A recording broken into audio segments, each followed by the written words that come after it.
Kung kayo ay may konsiderasyon po, kayo mag-iingat po sa mga inyong akusasyon sa mga Chinese nationals po. Talagang kayo ay racist at selective at oppressive. Itong NBI spy story telling a lie, spy story telling a lie ng NBI para malihis po ang atensyon sa napakatinding kritikal na sitwasyon po ni BBM. At yung sinasabi ng NBI at ni Browner ng AFP na nahuli nilang suspect ng spying na sinasabi nila si Deng Yuanqing, At yung po, makikita po niyo sa screen niyo sa baba, yung gray area, sabi ng NBI, when we finish the second phase of our operation, here we are again. They are also saying that Deng Yuanqing is not a graduate of the PLA University.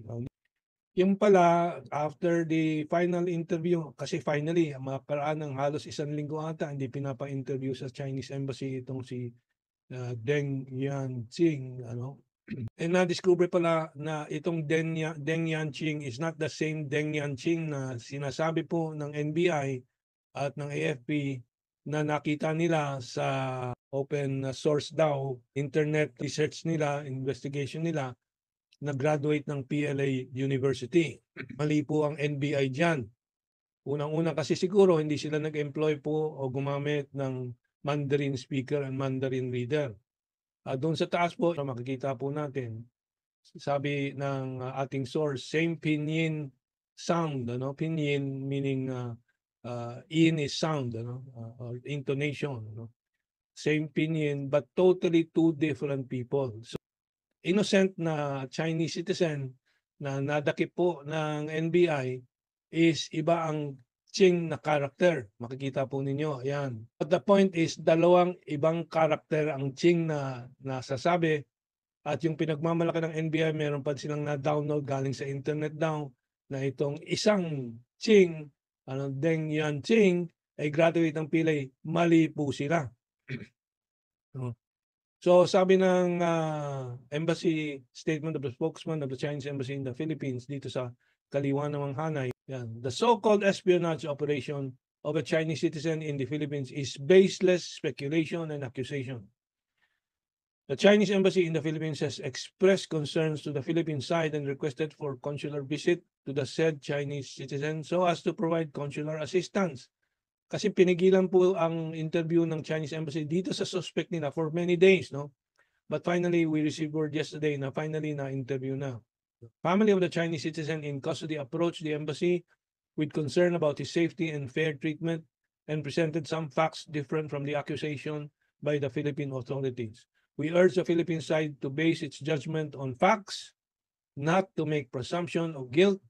Stop airing groundless speculations about so-called, quote, Chinese spy case, unquote. Handle the relevant cases in accordance with the law.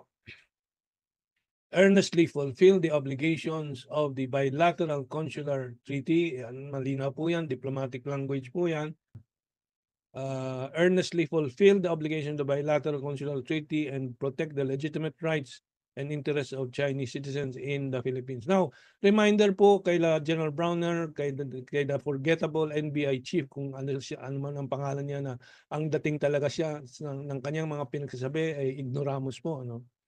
At tandaan po ninyo, there are 250,000 Filipino workers in Hong Kong, which is part of China, which is under the rules of China, which is under the sovereignty of China, although one country, two system po yan. And remember, we have maybe 100,000, nobody completely knows today, Filipinos in mainland China, in Beijing, Shanghai, in Chongqing, in Xiamen, working in China. Kung kayo ay may konsiderasyon po, kayo mag-iingat po sa mga inyong akusasyon sa mga Chinese nationals po na ating wini-welcome po dito sa Pilipinas.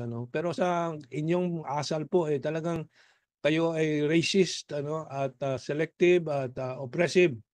Although nakikita ko naman sa mukha po ni Brown na napipilitan lang siya dito sa mga gawaing ganito. But still, if you have principles, you should speak out or make some amends for this. Huwag niyong ipilit itong mga kawalang hiyaang ginagawa po na naiuutos sa inyo. laban sa isang bansa na kaibigan. Walang ibang ginawa kundi tumulong sa Pilipinas. At Yeah. okay, let's move on. Yes, Yeah. Ka Joshua.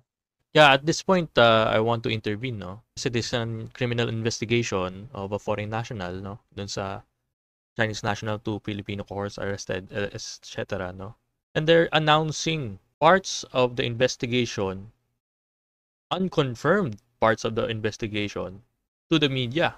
That seems problematic, both with our diplomatic relations and also with the carrying out of the media conference.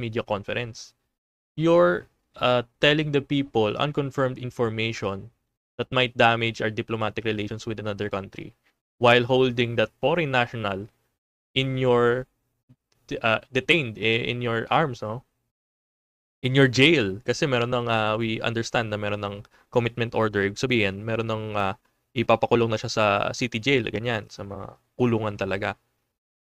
And that seems problematic kasi you don't normally do that. You don't normally announce to the people your parts of their investigation. Kasi number one, syempre, maka-counter. Well, that's one. Pero another is parang nagiging court of public opinion na yung naghuhusga. And then what's worse is ito nga, we have information na saying na this isn't the same person. And then what's worse than that, sinasabi mo open source intelligence to, etc. Without confirming with the university. Isn't that questionable? Bakit minamadali and then pinapakita sa tao na itong taong ito talagang nasa PLA, etc., without confirming 100%.